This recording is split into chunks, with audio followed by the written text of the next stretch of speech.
Hello and welcome to our first batch of SEC football reaction here at Southeastern 16 on Saturday afternoon. I am joined by my co-host Brian Edwards, who's looking for a backdoor cover on Toledo and Kentucky, by Blake Lovell, who's currently very irritated at Tennessee for reasons I'll let him get into. Well, hold on a second. That's not a great way to start. And then there was the Arch stream. Manning. Well, there's going to be some frustration talked about with that probably. But hold on, Tennessee fans. Before you jump all over me, I am not frustrated at you, okay? I was just saying I didn't want to put the jinx on Tennessee. It was 38-26. We were going to start this stream 5 minutes early. I said, I don't think so. Not so fast, my friend, as a certain Lee Corso may say. And I just said, I don't want to put that on them because we got ready to do that, and they fumbled on a snap there almost. And I was like, Syracuse going to run it back and all this. Tennessee's going to win this game going away here, 45-26. It's almost over. If you got in on the action at FanDuel, like Brian and Jay were telling you about this week, with all the fun action you could have got in on, same game parlays, all kinds of wagers, they just got everything at FanDuel, folks. We keep telling you our title sponsor here at Southeastern 16 this season. And, so the Vols are going to take care of business against Syracuse. We'll see what that number winds up being for a Tennessee team. That was what was it? Finish up, Brian. 13.5. What's that the number? 13.5 at most books, yes. Yeah. So right now, if you want to pull a Chris Lee special and get in on a live bet before this game ends, there's a new number we're about to get over at FanDuel. Brian, so quickly on that, I tried to get Chris to go Central Arkansas plus 60.5 the other night as we were watching Missouri and Central. I said, all they got to do is score. And he's like, come on. And then what happened? They scored. Oh, 6.5. Right. You would have made plenty of money on that one, but you didn't listen. So, I know it was Central Arkansas, but my biggest question with Missouri this year was Bo Prabula. And I mean, again, it was Central Arkansas, but man, did he look outstanding. Mm-hmm. And I had his numbers written down, and now I can't find them. But anyway, I think he was 23 of 28 for 320, 3 tutties, no picks. And then I think he had a couple rushing touchdowns as well, if I'm not mistaken. So it was a good debut for him. All right. Chris. By the way, the joke at the channel explained the Tennessee comment. It has been an epidemic here for years. Like as soon as we set the title on the stream and get ready to go live and think something is wrapped up, whoever is down scores like 2 touchdowns in 30 seconds to make a blowout into a nail biter. So that's hence the joke. But anyway, we've done this to Tennessee before. We've done it to several teams. Here's what we're gonna do. Okay, so again, I know Texas and Ohio State was a huge game, but let's be honest. We have a lot of Tennessee fans here at this channel, as noticed by how many people are tuning in right now. We have a ton of Tennessee fans. And so we're going to start with the good news here, okay? We're going to start with the Vols, and we'll start with a couple of the other good developments. Mississippi State gets the win 34-17 against Southern Miss. You don't want to see my FanDuel account today. It's not gone well with Southern Miss and Texas being 2 of my picks for the day. But we'll talk about that here in just a minute. But Kentucky, they're going to get a win against Toledo, it looks like here. And we're going to start, though, with the Vols, who are about to wrap this up against Syracuse. We talk about quarterbacks, Chris. Joey Aguilar, all the attention was on him coming into this game. How is he going to look? I thought the dude looked pretty good. Yeah, he made the plays he needed to make. Tony Basilio was on the show on, what was it, Wednesday or Thursday, said his specialty is the long ball. Well, he threw a beauty of one. Best one I've seen so far this season in college football. And I thought the biggest takeaway for me for Tennessee is like that identity on both sides of the ball has carried over. And we said, okay, they lost a first-round edge guy, but they were deep on the defensive line. Their defensive line, okay, if you look at the box score, it won't reflect it, but they dominated and made huge plays when they needed to, got a scoop and score. They did get banged up. I think they had about 3 guys on the defensive line at some point go down today. I don't know how bad those injuries will be. So that guys were down in this game. They did. Well, yeah, some legitimately and some otherwise. But I thought their offensive line, and they replaced the freshman 5-star David Sanders, their right tackle, got replaced right before the game. He wasn't feeling well. And so they went with Jesse Perry at right tackle. But I think their offensive line just mashed today. We just say it's kind of plug and play with Tennessee's running game. They just bring in 2 or 3 other guys and they all run well. Star Thomas caught a touchdown. I just thought it felt like Tennessee's offense didn't miss a beat today. Now, second half didn't go quite as well. Fran Brown got into his team in the Syracuse locker room, and Syracuse played a little bit more inspired. But honestly, I wasn't watching it at that point. I was watching Texas, Ohio State, because I'd seen what Tennessee had done. I'd seen how physically dominating it was. And the thought that Syracuse would come back and win was nowhere in my mind. So your attention goes other places. So as my thoughts on Tennessee is the defense was a disappointment, but that defense is going to be good. I think you feel good if they hold on for the spread cover. Is it still 4th and goal at the 4 for Cuse? Oh, I think that happened a few minutes ago, didn't it? Oh, they got it again? Oh, I don't have it on TV. I'm showing 4th and goal at the 4, it is 45 to 26. Yeah. Oh, okay. I thought it was so over. But just if you're a Tennessee fan in general, whether you had money on it or not, I mean, you have to be thrilled with Aguilar. I mean, 248, 3 touchdowns, and no picks. And as Chris was saying, Bishop and Star Thomas look good running the football, and that defense is going to be fine. I mean, it's 8 starters back from a unit that gave up 16.1 points per game. Your concern was the offense, and I don't think Syracuse is going to be good defensively this year, but the offense looked good. And so as long as they hold on for the spread cover, then I think most Tennessee fans are going to be happy. I tell you, Star Thomas to me was, we talk about just, who were the guys that were going to stand out. We talked just how many guys they were going to have to replace this year, but I love the way that guy plays. He's a lot of fun to watch. In this game, final number is going to be 12 for 92 on the ground for him. Nice little average of 7.7 yards per carry, as you mentioned. Caught the touchdown as well. So, that was certainly a standout. And, but I mean, this was kind of a game, and I had mentioned going into it, I think, when we did our predictions, Chris. I mean, it just said, this was one where Tennessee had stuff to replace on offense. Syracuse had stuff to replace on offense. But it just felt like Tennessee was going to be better, and the defense was going to maybe be the theme. Eventually, it would just be they'd have enough ways to hold off Syracuse, whereas could Syracuse hold off Tennessee? And I'll tell you something else stood out in this game. I say it all the time, but Josh Heupel is just he's just a wizard. Yeah. You want to talk about making certain calls at the right moment and all that. He is absolutely, bar none, one of the best out there when it comes to just situational, making the right call. There was one early, I don't remember exactly the scenario, but it was, a little bit of pressure early on, and it was 3rd and something. And he just calls a nice little screen pass, just a little screen play. They, get the first down. I remember exactly how it went, but I was just like, man, that just shows you this guy, he just dials up all the right plays at the right time. And so, I thought that was something else too. And quickly on the number, I know Brian already knows this, but Tennessee, we'll see how this goes here, but we had mentioned Tennessee sort of just their success against the ACC teams. What was it? The field still number that their last 4 games, they'd won by an average of 41-16.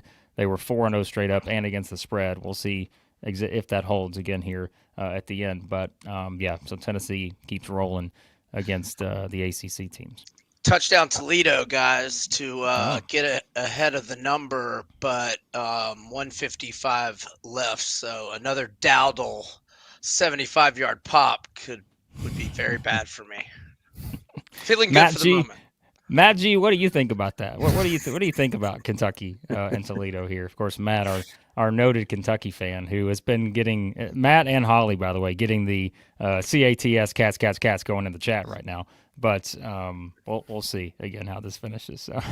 Yeah, an hour ago, I'm not sure Matt would have wanted us to talk about Kentucky because that was not going well. But it was 10-2 at one point. Kyle Schwarber had hit 4 more home runs, and I think it was 10-2 at that point. So. Back to Tennessee, I had the same thought that you did, Blake. It just it looked like their offense was playing against air for half the first half. The calls, they caught Syracuse out of alignment or in a mismatch or something. And again, the physical domination up front just set up so much for them. Yeah, I think that's going to be the story a lot for Tennessee. Is just even with all the new pieces, I think you're putting your trust in Heupel, and I think the defensive elements. And people are going to say, well, they gave up points here, but still, I do see a lot of potential. And speaking of potential, the legend is here, weighing in the first Saturday of the season in 2025. Vols steak, folks. If you are new to the channel, I mean this. We have two of our probably first two fans ever in this chat right now. That is, of course, Rusty. Rusty is here. And Rusty was this is why we love Rusty, okay? He was complimenting Joey Aguilar on the 75-yard bomb. Rusty, noted Arkansas fan, is coming in to give a shout-out. But Steak, the first ever fan we had on this channel, when we had one subscriber, I'm pretty sure it was Steak. Steak was our first ever subscriber. I feel pretty confident in saying that. So shout out to Steak here, enjoying a win for his Vols. And yes.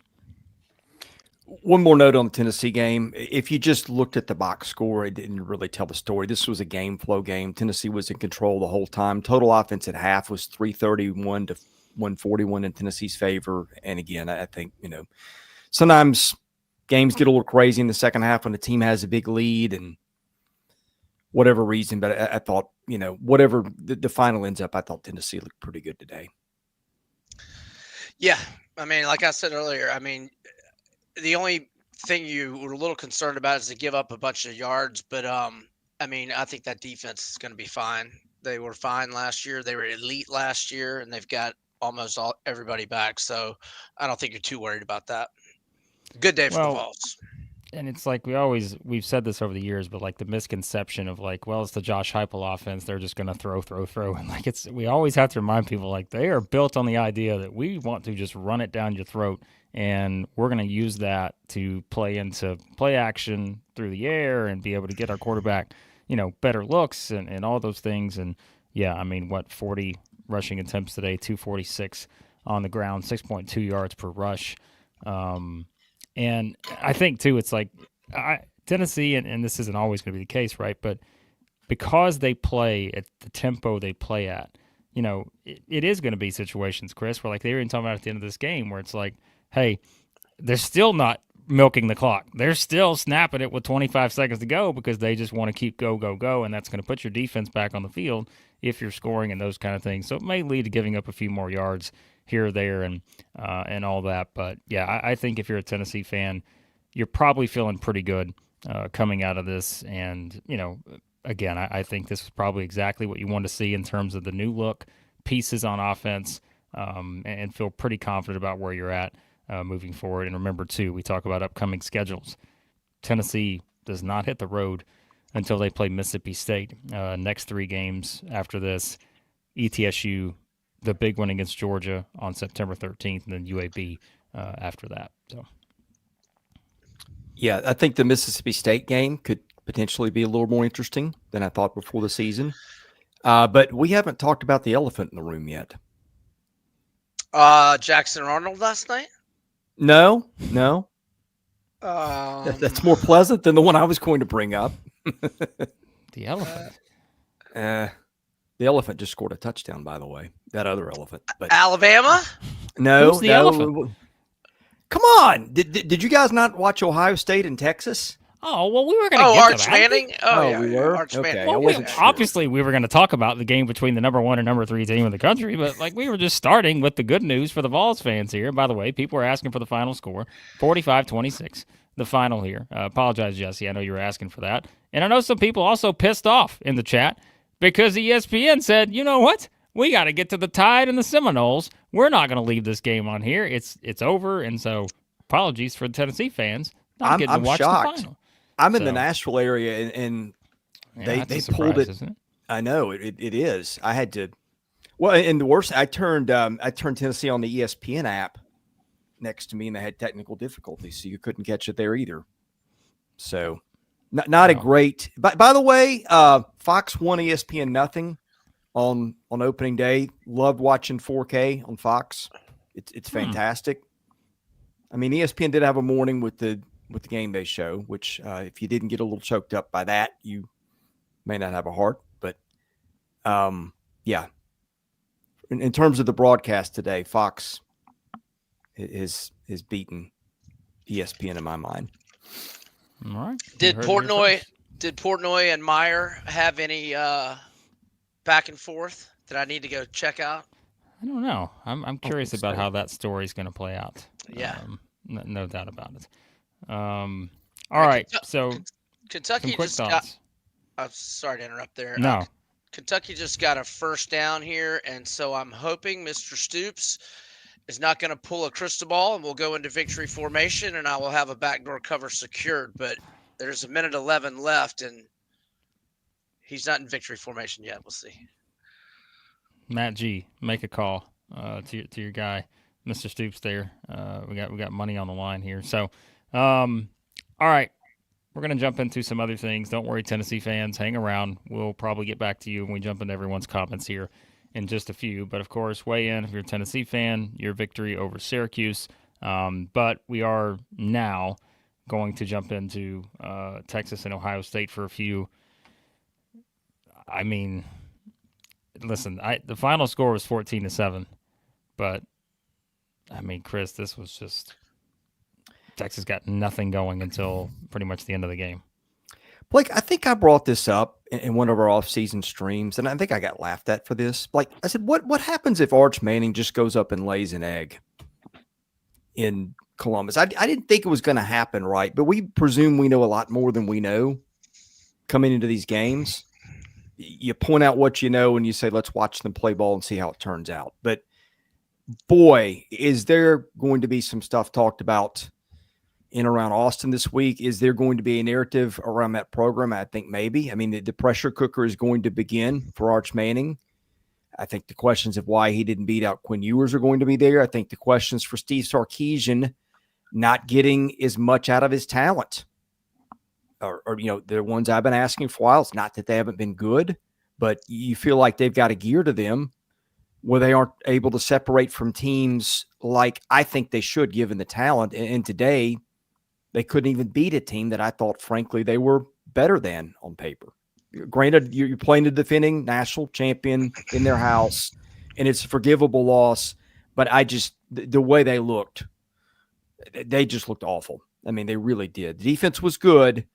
Ohio State played pretty conservative. And why did Texas wait so long to I guess maybe Arch Manning wasn't throwing it well. That was part of it. You got Caleb Downs waiting back there, but man, the only time they did anything was when they got a little aggressive with the downfield passing game late in the game. And I was just like, where was that all day? Yep. And Sark's play calling short yardage situations and deep in the red zone is so bad. And I know that from his OC days with my Falcons a decade ago. Yeah, man, Arch struggle. I mean, tough place to make your first career road start. It was just a struggle offensively. I mean, like you said, they did get some things going late in the game when they were kind of more in hurry-up mode and, kind of desperation. And they got a bunch of yards, and they actually ended up 336 to 203 in yardage advantage, but that was a lot of meaningless yards, or not meaningless, but they were in a huge hole once they started getting all those yards. And a tough one for them today. But like you also said, Chris, it's a forgivable loss. It is at Ohio State, former champs, or we think are going to be a top 10 team all year. But I don't know. I wasn't very impressed with Mr. Sayin either. It almost felt like Sly Kroom against Tuberville in that 3-2 game like 20 years ago on a Thursday night. Yeah. I mean, the final numbers, and I'll give you guys, if you didn't watch the game, I assume most of you at least had an eye on it. But again, if you were a Tennessee fan, Kentucky fan, you were probably watching your own team's games. But, Arch finishes 17 of 30 for 170, had a touchdown, had an interception, QB rating of 58, 10 of 38 on the ground. But, I'd have to look exactly, but how many of those yards, how many of those completions came, again, towards that finish there, really? I mean, Probably the last 5 minutes. yeah, I mean, what was it, five of something for 25 yards at halftime or something like that, I think was the number. But again, we're not knocking him for making up, picking up the slack there and getting it to that number. But, yeah, I mean, they were in a position towards the end there, right? And that was kind of the story of the game, I thought, Chris, was on that drive where you're having a chance to, okay, this just felt like the sky's falling. We're down 14-0. We may not score in this game. To all of a sudden, they get the scoring drive. They get the ball back. And then, again, I think it was just kind of the story. There's that one play, and I don't remember who he's throwing to. The one wide open in the flat where Wingo. He kind of I think it is. He kind of Wide sidearmed open. it and like wide. Well, yeah. Just threw it behind him. And there was, Right. I mean, he had 5 to 10 more yards that he would have easily gotten the first down, and then that's what led to the fourth down, right? And, of course, they didn't get it, and it was game over. But I thought that was just the story. It wasn't a great throw. Threw it behind him.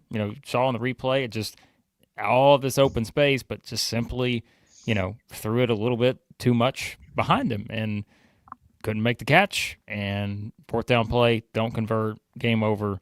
And that was, again, kind of the story where either – it was, I'm sure Texas fans have mentioned, like it's either a bit of the play calling or it's simply just not hitting the throws when you had those opportunities. And against a team like Ohio State, get away with that against some of these other teams. Maybe we're seeing SEC teams play today, but on the road at Ohio State in game one, those are the ones that you're going to go back and say, just can't do it in a game in that setting. So I said that Texas ended up with 336 yards. 174 of them came on those final 3 drives after Ohio State went ahead 14-0, and they got in, desperation, hurry up mode. So they were less than 170 yards going into through 3 quarters. By the way, it wasn't just Arch Manning. We talked about how they replaced a lot on their offensive line and did lose a potential starting tackle in fall camp. You lose what the best left tackle in the country in Banks to the NFL. That's going to leave a mark. I know they had some talent there, but like how many times did Texas have it 4th and a yard or less, or third and need to convert and just couldn't? There was the tush push with Arch Manning at one point where they got stoned inside the 1, and that was probably the biggest play of the ball game. So this wasn't just on Arch Manning. And oh, by the way, if Texas wins this game, we're probably talking about Malik Muhammad, who I think had the coverage when I looked on Jeremiah Smith, who was a complete non-factor today. And had 2 drops early. Mm-hmm. Yeah. And I know Chris was monitoring this as we were texting throughout this game. And I think I had that number right, Brian. I think Arch entered at plus 600 on FanDuel. Sounds right. I mean, he was Yeah, it sounds right. So I think he was at plus 600 entering this game. Now it's plus 1,400 is kind of where that drops at. And, that puts him behind Smith, who we just talked about. Actually, they're at the same number now. They're both plus 1,400. Klubnik, Nussmeier, so kind of fitting. Those two guys, of course, square off tonight. They're your co-leaders right now on FanDuel for that number. But we know it's a long season. You really just got to take this for what it is right now. I mean, some of these guys have Heisman odds we've not seen play a game yet, and that was kind of the story with Arch, just to kind of see where he was at going into it. But, yeah, and I just – look, they're going to put up numbers in these next 3 games, right? San Jose State, UTEP, Sam Houston, then they go to Florida, get into the SEC slate from there. But, yeah, I guess that's the question, Chris. We've done this with these other teams the past couple of nights, right? With Missouri, with Auburn, different competition for those 2 teams. But, we've said, all right, if you have this sort of thought of a team coming out of it, they lost 14-7 on the road against the defending champs. Does your expectation of Texas change from here? And remember, you're the one who brought up this week too. It's like, is this sort of the free space on the board where it's like, hey, you lose this one, can you make up for it the rest of the way? And I just am like, it's tough because, again, these SEC games you have, got to go to Florida. You got an improved Oklahoma team, got to go to Georgia. Of course, you still got A&M in there.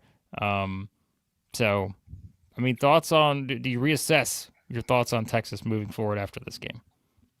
Oh, yeah, you have to. That looked I think nothing so. like we thought it would look. I mean, and look, I've seen a lot of teams that look like garbage in week 1 that look much better week 2. So there's that. But let me look at the schedule, see how many losable games are ahead, because I think there are. I mean, in the SEC, there's a lot of potential losable games. Well, I mean, it's at Florida. Then they play Oklahoma. I think they get the bye week, I'm pretty sure, right between. So at Florida, they play Oklahoma. They got to go to Kentucky. They're at Mississippi State, home against Vanderbilt, at Georgia, home against Arkansas, and then they get A&M to finish the season. So I mean, no, I'm sure Brian, noted Florida guy, like Florida's improved. That's a tough road game at Florida. Oklahoma. And well, let's think about it like this. So Texas only has San Jose State, who, by the way, was supposed to be pretty good this year and got beaten outright at home by Central Michigan last night. So they're not good, although I love Ken Niumatalolo. But UTEP, and then Sam Houston, and then an off week. And then so their next game of any meaning whatsoever is in the swamp in one of the more raucous road environments in the country, just like they were today at Ohio State, whereas Florida will have already played at Miami, at LSU, not in that order, the opposite order, and actually you were pretty good the other day, and have played USF and get an open date, like to rest up from those. So you just got to think if Florida is going to be the little more seasoned squad, whereas Texas has 0 test whatsoever until they go back to the swamp, and it's Arch Manning's second career road start, and he got an F first one. Yeah, I think the saving grace is maybe that it's not a conference loss. You could end up in some kind of wild 6-2 tie break and get a chance at an SEC championship appearance, which might get you in, win or lose. But I mean, they might have 2 more losses to play with, barring that circumstance. 9-3 if they look really good down the stretch, given some of the teams they play, that might get them in. But I mean, you probably got 1 more loss to play with that, 10-2 gets Texas in, I would think. But after that, man, not a lot of margin for error. And by the way, even the games we're not talking about for them are not pushovers. I don't think Vanderbilt's going to be a pushover. Mississippi State today looked a lot better. That may not be a pushover. I mean, Texas may get a lot better, and this may be a silly take, but we saw last year what happens, that you can get beat by just about anybody any given week in this league. That is what college football, at least in the SEC, is becoming. Yeah, and over at FanDuel too, Texas plus 800 still on, or I guess that's certainly changed since this game. But to win the national championship, they're at plus 800 now. Ohio State, the leader in the clubhouse, at plus 600. So sure, there's been a little bit of movement there. I wasn't tracking that as close before, but Brian may have a better answer. But Texas, they were plus 600 co-favorites to win the CFP going into today. Another thing I noticed, if you scroll down a little bit on the Heisman, when we were talking about that a minute ago, couldn't help but notice that Jackson Arnold is now 20-1 and DJ Lagway is now 25-1. No, I'm telling you. What was Lagway a week or 2 ago? So he was mostly 18 to 20-1 all summer, but then when he had that little strained calf that made him miss the first week or 2, it went to 25-1 for like a week, and then went back down to 20-1. And this is the first time I'm noticing it going back up again. Yeah, it'll be interesting. All right, before we move forward, and we can finish up any thoughts on Texas, Ohio State if we want, but I'm going to do a little reset here, tell you about our friends that we need to do that to pay the bills. And speaking of paying the bills, look at that, just on cue, Josh here with a $10 super chat. Josh, we're going to get to this shortly, right after this. But remember, if you want to make sure we get to your comment today, super chats, that's what'll do it. Leave us a nice super chat. That supports the channel. If you want us to do as many of these reaction live streams we can this season, we need your support with the super chats. But let's tell you about some people who are supporting us, our friends at Game Time Sidekicks. All right, as always, I got to make sure I get the cup on the winner here. So far, we've got one winner, Don't worry, Matt G. I'm going to do a little spin right here. Ah, there's the other one right there. Look at that. Little Kentucky blue. And then Brian saying, you know what? We're just going to go ahead and talk about winners. The defending national champions in college basketball, the Florida Gators. And Chris also sporting his nice cup from our friends at Game Time Sidekicks, officially licensed stainless steel drinkware. They got all the SEC schools, over 350 more universities as well. Tons of designs and logos offered for each school. They have that college vault line. Pretty cool stuff. Their stainless steel sippy cups, tumblers, 40-ounce bottles, shaker cups. They've got it all. And guess who else has it all? You guys, because you're getting 20% off by simply using this code. I'm going to put the link in the comments for this 20% off, SE16, 20% off for our viewers. Go buy your cups, Game Time Sidekicks, the best of the best. And then, of course, Rockform, the world's strongest magnetic phone case, extreme protection, super strong magnets, rock lock, secure mounting. Quality is paramount at Rockform, and I keep telling you, if your friends or you are watching a game and you're upset at how your team's playing, and you just want to chuck your phone across the way there, I can't tell you that everything's going to be okay with that phone, but I can tell you it's going to be protected by the world's strongest magnetic phone case. This thing right here, tremendous SEC25, SEC25 for 25% off. 25% off at Rockform, ROKFRM.FORM.com. If I could spell, they'd probably get more hits over there at their website, but I'm going to put this in the link in the chat as well. So appreciate our sponsors, and we're going to jump right back in with the super chat that we got here from Josh. Josh, $10 super chat. We appreciate you. Do you think to any degree Texas is overrated based on Arch's last name? Now, I will tell you, I did see all the memes on social media about what Arch would be doing if his last name wasn't Manning and all that. It's social media in 2025. Some people had him in a Best Buy shirt. There was some other stuff that people were doing. It's social media. It is what it is. But I don't know, Chris. I mean, thoughts on just again, like, and this speaks to, remember, a lot of the discussion this offseason. People are talking about Feinbaum and how Paul was just, talking about Arch. And I know Jay's mentioned that many times. Just going all in on Arch and all this other stuff. But was the hype unwarranted? Should we sort of wait it a bit? You mentioned earlier what happens if he goes in and lays an egg. That was just a hypothetical question that was asked. I don't know. Like, again, just a reset on expectations moving forward, I guess you could say. Well, look, if his name is Josh Smith, he's not the Heisman frontrunner coming into the season. I think that's clear. Also, he built his reputation off productive play at other places and was pretty good in a reserve spot at, when he was called upon here and there at Texas before. So I'm not ready to, call it over for Arch Manning, but I will ask you a question. I was thinking, like, if you're going to power rank SEC quarterbacks right now, like, where do you put him? Good question. He's not. I can name 5. I've got in front of him Easily. Yeah. Because this was his shot to do something in meaningful time with some, and I mean, it's not a big sample size. He comes back, he beats Georgia and some other teams.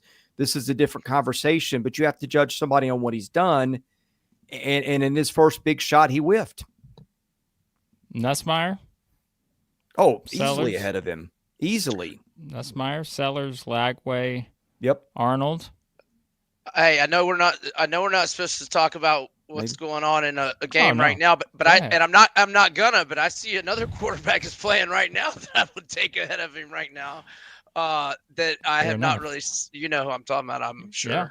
Fair enough. So we'll see. Would you take Diego Pavia over Arch Manning right now? Right this second, you damn right I would. Right now I would. Right this second. Yeah. So we'll see. It's an interesting thing. By the way, were you guys watching Fox before kickoff? I don't know if you saw this. This amazed me. So if you saw it, you'll know the answer. Last time a preseason Heisman favorite won the Heisman, when was it and who was it? Good question. Preseason favorite. Now I don't know who this would be according to. I don't know whose odds, but this was just Fox just put it out there and said this is the fact. Any sort of little bit of a hint? You can give what's the hint? Give it a little. How long ago? The hint was he was on a broadcast crew today. Tim Tebow, was he the favorite in 2007? Matt Leinart? Nope, Matt Leinart. Very okay, good. That would make sense. That's been 21 years, I believe. That's crazy. Yeah. I thought Caleb Williams was he not, Brian? Was he not the preseason favorite? Or was I a year off on that? He was the preseason favorite to repeat 2 years ago, but probably not the favorite. That's right. Year yeah, he so won. That's right. Okay, I just had it backwards. So, interesting. Boy, that's been a while. All right. Let's see what else we need to jump into here quickly. And remember, if you're jumping in now late, Tennessee fans, we've talked about Tennessee, Syracuse, and we'll pull up some more comments. Cody weighing in, saying he thinks Tennessee's going to be the dark horse this year, continue to surprise us. A lot of good talent, spread out favorably. Yeah, I think Tennessee's got a pretty balanced roster, and we'll see, like people talked about, and we've mentioned this in the other games, just giving up some big plays and that kind of stuff. Sometimes that just happens in this game, and we'll see kind of how it looks moving forward. But I liked what I saw from the offensive approach today, which shouldn't be a big surprise in terms of a Josh Heupel-led offense. But, we could talk about Kentucky right now, but Matt wants us to, and I'm just like, we'll just wait a little bit longer. Mississippi State and Southern Miss. Let's talk about them real quick. Matt, I'm just doing it because I'm going to do this to you. We're going to quickly give you some thoughts on Mississippi State, Southern Miss. Chris, Mississippi State was kind of a team we said that number moved quite a bit. I think it was 11.5. I don't remember when that was, Brian, but all of a sudden it jumped up to like 14.5. I fell for it because I was thinking, the way this game was going early, Mississippi State got a big play right off the bat, but they wind up taking care of business 34-17, Chris. I didn't have any feel of what was going to happen in that game, and State left the door open early with the pick deep in its territory, held to a field goal. That's unsubscribed for Matt is unsubscribed again. 116th time, so thank you, Matt. I thought they had balance offensively. Their two backs looked good. Shapen had a good game. He had a tight end in Traore that we don't talk about a lot. By the way, really good year for tight ends in the league. And I think the big thing, it's Southern Miss. So I don't know what it means, but that was a team that basically a lot of that team won the Sun Belt last year at Marshall. But like stopping the run, they couldn't stop anybody in the run last year. They went and got a bunch of linemen in the portal and did that today. So I think I kind of was tossing back and forth the idea of, maybe State is a little better when we think everybody's buried them in that 15 or 16 hole. And, just a rough situation a year ago. Year two, the reboot sometimes goes a lot better. We'll see what happens when they play tougher teams. But I thought Mississippi State, you had to be pleased today with what you saw if you're a Mississippi State fan. I thought it looked like a solid team to me. Yeah, and they were sloppy, and they had a lot of positive plays offensively wiped away by penalties. They had 14 penalties for 119 yards. But look, if Shapen is healthy, and I think we often forget, he went down in late September last year, and it was a true freshman playing quarterback the rest of the way. And like you said, Chris, 21 players from a Marshall team that went 10-3 and won the Sun Belt Championship game by 35 points, if memory serves, are on this Southern Miss team. And they got 15 Power 4 transfers, 6 from SEC schools. So, but yeah, Shapen looked really good. I think they're going to be good offensively. Even, with Kevin Coleman gone to Missouri, I think they're going to score points a lot this year. If Shapen's healthy, I think they are going to be a little improved. But we'll see on the defense. I'm not ready to say they're vastly improved on that side of the ball yet. We'll see. But, but they're going to be able to score points this year. 3 touchdowns in less than 8 minutes in the third quarter just completely put this game away after it was 13-10. And all those drives, 3 minutes basically or less, and at least, 8 plays in those drives too. So, that's kind of what you would think with this team if they're going to get to where we think they can be under Jeff Lebby. I think that's kind of the thing you want to see is just sort of that burst that they got out of those drives to be able to just completely put the game away. So thought that Yeah, stood out. and what I think last year, teams just ran and ran and ran on them. I think in that sequence there was a pick and a 3 and out. So the defense did the thing that it didn't do probably all last year today. Yeah. So final numbers for Mississippi State. As you said, 465 total yards. The penalties are really going to be the thing I'm sure that he will talk about plenty coming out of this. As Brian said, 14 for 119. Not ideal there. But, overall, again, the numbers look pretty good for a team that we mentioned just sort of seemed like people did not have a great feel on, being able to get some of the contributions on the ground that they did from the duo there.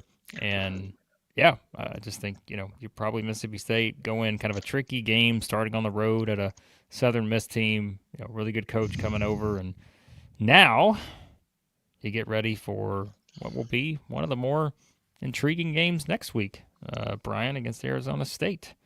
Yes, that game was not in the FanDuel's Games of the Year lines, but I will be interested to see that one. I'm trying to remember who ASU starts with tonight. I think it's FCS or Northern Arizona. Northern Arizona, yeah. Yep. So, interesting one. Chris, any more thoughts on that one? No. Oh, well, you know what that means. You know what that means then. Well, I guess we got to talk about the Cats. We waited for you, Matt. We just said, you know what? We're going to let Matt. We saved the best for last is what we're trying to do for you. And again, I know Justin asked earlier. Don't worry. Yes, we are going to do another live stream tonight. We'll do our primetime show.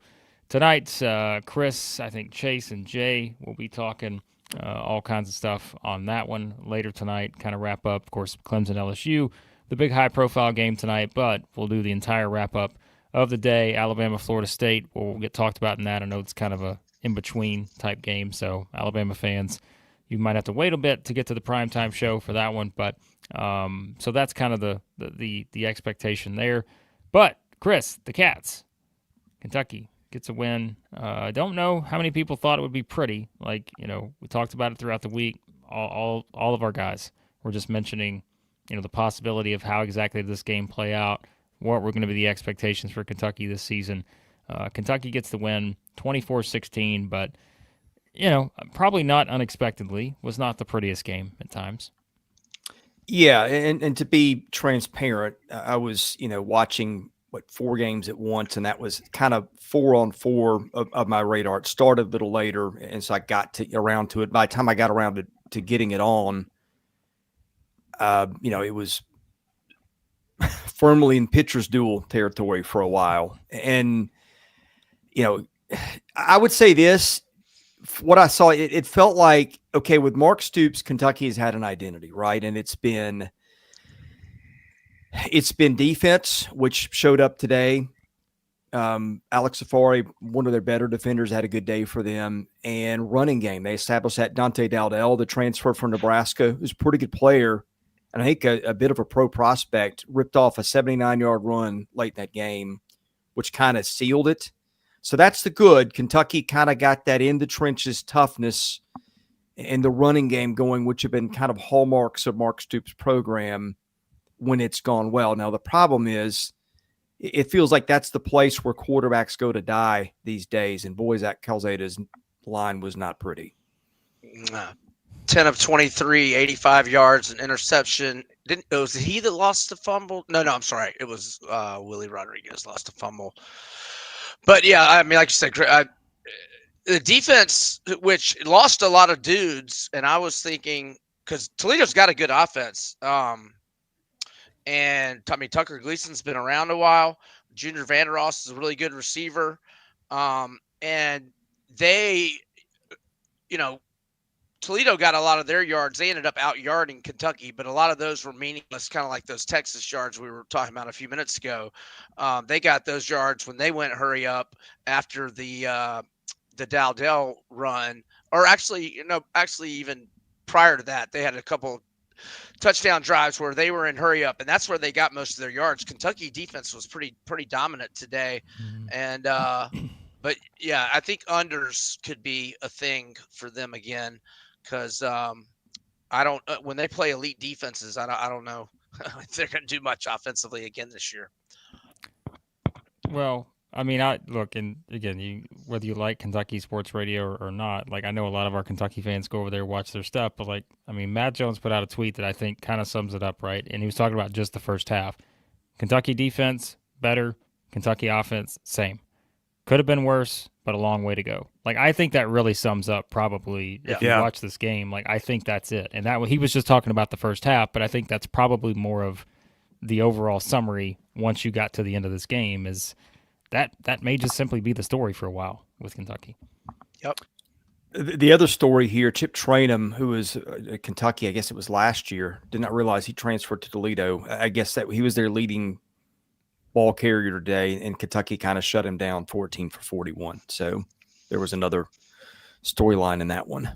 Yeah, and they had two huge fourth down stops. One of them was inside the 5-yard line where I don't know why Toledo chose to run Tucker Gleason on 3rd and 4 and then on 4th and 2. But they did, and Kentucky got a stop. And then they had, I can't remember if it was late 2nd or early 3rd.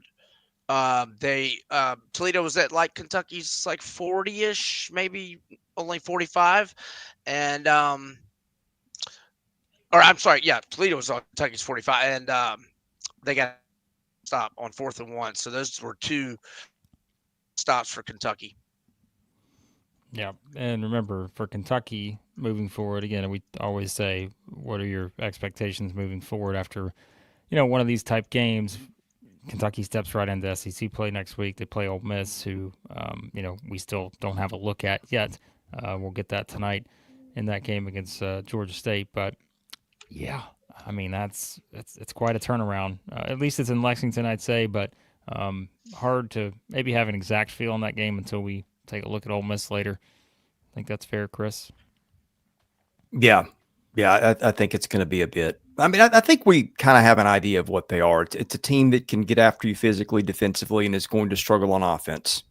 They haven't developed the passer in a while. And they keep trying a new one every year. And Zach Calzada threw for like a ton of yards at Incarnate Word. Yeah. Which is the place that jump-started Cam Ward's career. And it went backwards today for whatever reason. Yes, Calzada had 6,144 passing yards and 53 touchdowns in 2 years at Incarnate Word. Not today. 85, I think it was. 80. Yeah, 85 today. Well, reminder, if you are just joining in as well, as Matt knows, just remember, always fade Chris at every opportunity, and you'll be just fine. That has worked well so far for the group. Sorry, Chris. We're just going to keep.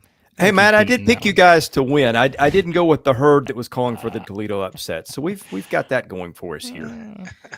That's funny. Who was it? It was Auburn Baylor last night. That's yeah. I took some heat for that one, but that's okay. They were getting on you about your they were nice about it. Yeah, they were nice. Just wait till we start to play SEC games. They're not going to be nice anymore. So, all right. Let's see. Actually, I'm going to get to this real quick. We'll grab Josh's $5 super chat. Said, do you think Tennessee has a top 10 potential this year? And I think, Chris, maybe the question is more so like we said. I mean, Tennessee ranked 24th coming into the season. We talked about, are they one of those teams maybe being a bit undervalued? And we knew why. It was because they did have to replace the pieces that they had to replace on offense. But, if you're talking like ceiling floor for Tennessee, which I know is, could be a wide range, maybe it's not. Do we overreact to this game and all of a sudden reset expectations, or is it just sort of, hey, I mean, you could certainly make the argument that they could be a sleeper team. When you look at the schedule, I think we've talked about that for them. If you're saying, can they get the top 10 type range or something? They've got, home games against Georgia, Arkansas, but like they've got to go on the road to Alabama. They got to go to Florida and all, Oklahoma's there. Brian, thoughts? They should be 5-1 going to Alabama, and that's where we get the Yeah. answer for Josh Leonard on this question. They should be 5-1 going to Alabama. Now, hey, let's say Gunnar Stockton just lays an egg and has multiple interceptions, and they're -3 in turnover margin in Knoxville. Of course, Tennessee can win that game, but so I'm not saying they can't win the Georgia game, but gun to my head and it's pick 'em. I got to go Georgia right now. Thankfully, I don't have a gun to my head right now, but I think Tennessee's 5-1 going to Alabama October 18th, and we get the answer to Josh's question on the third Saturday in October. I think, to me, Tennessee was a team that I thought maybe was one of the higher floor teams in the league. And I thought also one of the teams where the distance between the floor and the ceiling was probably one of the smaller spreads. Like, I thought, okay, this could be an 8-win team. It could be a 10-win team. But I don't think it's a 12-11 or 12-win team, heading into postseason kind of team. I also don't think it's a team that's going to go 4-8. And a lot of that's because of the defense. Now, I also said, hey, look, what if Joey Aguilar is better than everybody's talking about? Today, it kind of looked like he might have been. Now, Syracuse's defense, I don't think is very good. And we'll see what it looks like when they play a tougher team, which, again, is going to be a while. But, yeah, not that long. And the schedule's going to help them. Well, that's true. The schedule's going to help them. The defense is pretty salty again. Again, kind of forget the box score and watch how they played when the game was more in the balance early. I just thought that they kind of dominated in the trenches and made a bunch of plays. They do what they always do. They get a bunch of stops for loss. They kind of wreck you, get you some quick 3-and-outs, and then put their offense back on the field where they wear you out with the tempo, which they went to some today. So, yeah, I think the ceiling for them is probably a little bit higher than I thought, because I think they showed they can plug and play the running game today. And Aguilar, I think whatever your expectation was, I think he went above that today. Now, I will say this, the thing that does worry me a little bit, they started losing guys today. Sam said that Aguilar went injury 10. I hadn't seen that. I think by the time that happened, I was probably locked in on Texas. And they had, I think, 3 defensive linemen hurt at different times today. Plus David Sanders missed today. So, let's get a health check on those guys before I know a little bit more. But I certainly didn't come out feeling any worse about Tennessee today than I went in. I think you feel better. I think you feel better about Tennessee because the offense showed light. I didn't see Aguilar going to the 10 either. That wouldn't be good. Surely it's nothing major. All right. So, people in the chat, and don't worry, we're gonna bring up Alabama here in a second, folks. I know you're watching this game, and we will quickly bring up what we've seen thus far from Alabama, who currently trails Florida State 14-7, thanks to the all-world ability of a certain Florida State quarterback right now. But Matt G pushing for some Chris Lee merch at the Southeastern 16 merch store. He wants something that simply just has Chris's face. He's going to buy 5 shirts with Chris's face on it. So if you want to buy 5 shirts with Chris's face on it, I don't know what to tell you because it's not currently available. But if enough of you guys want it, then perhaps we could put that into the rotation at some point. I am going to quickly show you, though. As we've been telling you, our merch store is available. Go check it out now. Remember, SE16. We got a bunch of cool stuff up. This is what we're calling the starter set. We're going to drop new merch every month, so you'll get some team-specific stuff coming up here soon. I'm going to put this in the chat. If you guys want to go buy, support the channel, remember, we're not doing this to make a lot of money here. We just want you guys to support the channel. And so any contributions, purchases you can make, we appreciate you and your support of Southeastern 16. All right. Justin wants Oreo merch. That's much more interesting. Yeah, we'll see about that. All right, so listen, again, we're probably not going to be able to talk about Alabama until tonight. Just we've all got different schedules, and I don't know if we can do a reaction right after this game. I know our Auburn fans would love it, though, if we did a reaction after this game if Florida State wins. We may not have a choice. If Jay Greason's available, I may just let him go solo. Right. But we will figure that out. But for now, I mean, we're 8 minutes to go in the second quarter here.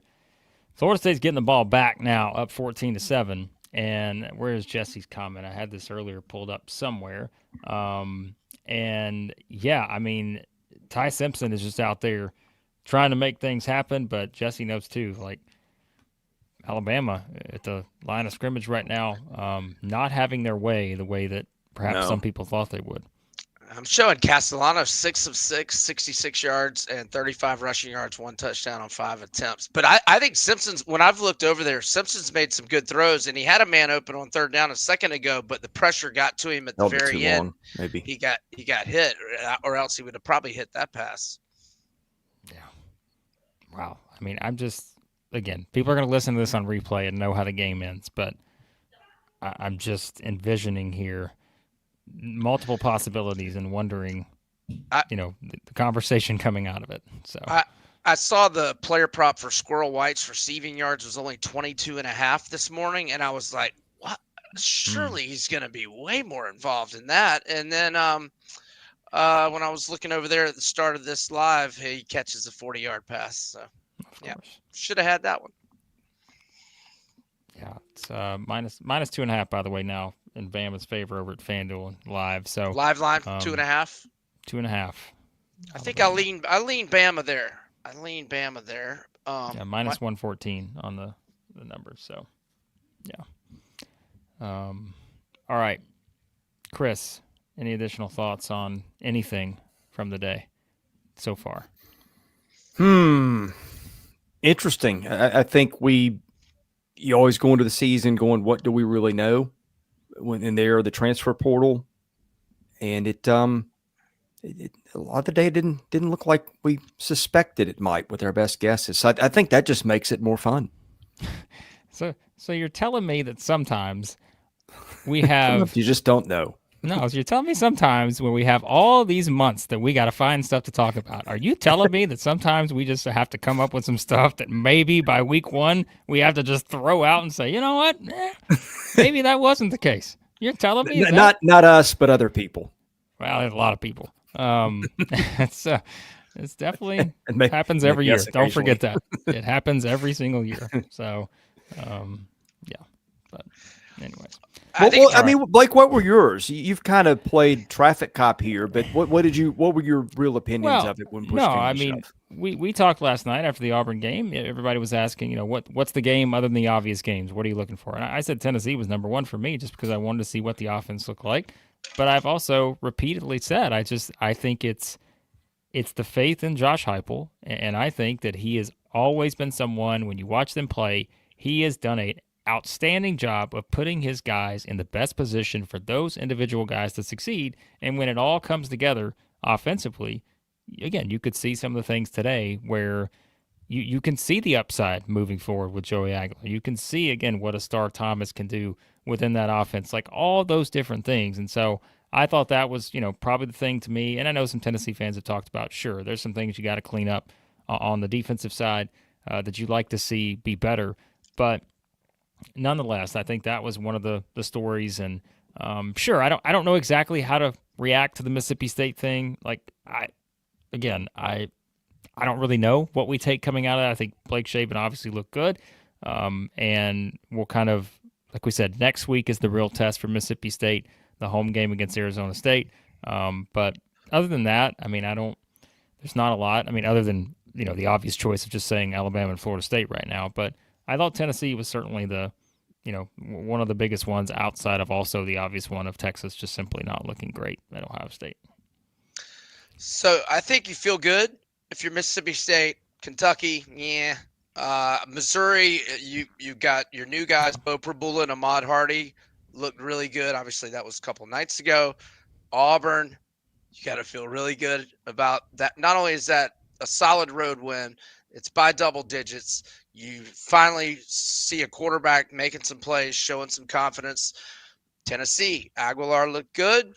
Texas, you're not feeling that good, but the silver lining is you do have an elite defense, and you've got 3 cupcakes coming up to get well against, but you don't really have a real game for a month. By the way, here's another story we haven't talked about, and we'll have to talk about this later tonight. Arkansas is up 10-7 on Alabama A&M. Alabama A&M is about to get inside the 20 here, it looks like. So notable towards the end of the first quarter. Will it hold? I don't know, but just telling you that's. Well, that kind of goes on that game. The line was like 46 or 7. But that kind of hits on what me and Jay both talked about with Arkansas this summer, is that we think they're going to be an over team. That if Taylor Green's healthy and Bobby Petrino is still sane and keeping it between the lines, then they're going to be real good offensively. Don't know much about their defense though. Yeah. Well, they're Arkansas fans. If Rusty's still here, I can tell you what he thinks about their defense so far. Yeah, it's not exactly been great based on the numbers here. But all right, I think that is it. We're gonna hop off, guys. As we said, if you want to get it on some Bama, plus 1.5 now live over at FanDuel. Minus 102 is the number. So, very interesting. Yeah. Dare we do a mid-afternoon medal stand? Oh, no, I've got one. Absolutely not. Absolutely not. You can give your medal stand if you want. I refuse to do a mid-afternoon medal stand. No chance. Well, you guys can do your medals tonight, and you can put them exactly where you know where to put them. But right now, I am refusing to do a mid-afternoon medal stand. So you go ahead and give yours. Go right ahead. If you get a mid-afternoon medal, I'll tell you what you can do with. You can hang it on your wall and be proud. Because these guys did well today. Handed out here all the time. The bronze medal, ignore this guy to my left or right or whatever it is. Dante Dowdell for Kentucky, game-breaking play today. Cinched it for the Cats in a win. I'm going silver medal, Blake Shapen. Had a big day through the air. And I'm going gold medal, Joey Aguilar. All right. Wait, gold, silver. What did you say? Did you say bronze? Gold, silver, bronze. Oh, okay. Well, like when the Brian, Olympics, Brian, and you give he medals. hands out 7th place awards, all kind of like just don't listen to this guy. He's just a buzzkill. Right. He's just here to monitor our fun. That's what you do. You monitor our fun, Blake. I'm trying to think who my bronze goes to. Okay, it can't be Auburn. It's got to be from the early window. We're just doing the 4 games today. All kinds of rules here. All right, so I go gold like Chris. I got to go Joey Aguilar, gold. And I got to go Blake Shapen silver. I'm just copying Chris, aren't I? And then how about Star Thomas is my bronze? There we go. Just going to start calling Blake. Blake's like the hall monitor. Every time we try to have a little fun, he just puts the clamp down on it. Gunnar Stockton, gold. 8 of 12 for 93 yards. He's got 6 carries for 53 yards and 2 touchdowns right now. No, I refuse to weigh in on this. But if I did, I'd give Gunnar Stockton some love right now. All right, we're out of here. Everybody go watch Alabama, Florida State. That's certainly the game. Well, Arkansas fans, continue to watch your game as well. I'm not sure what happened, but that's, it looks like something. Well, I guess I don't know what happened with Alabama A&M, but I don't think they have the ball anymore. So that's where we are.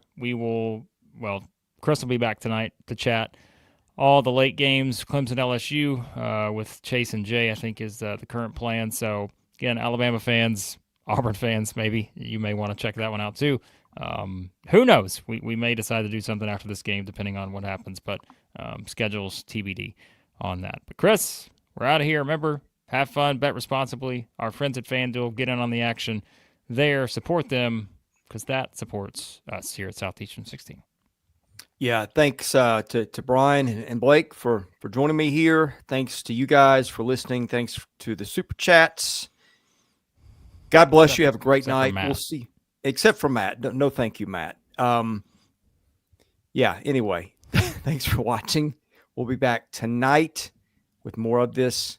Be safe. God bless you. We'll see you soon.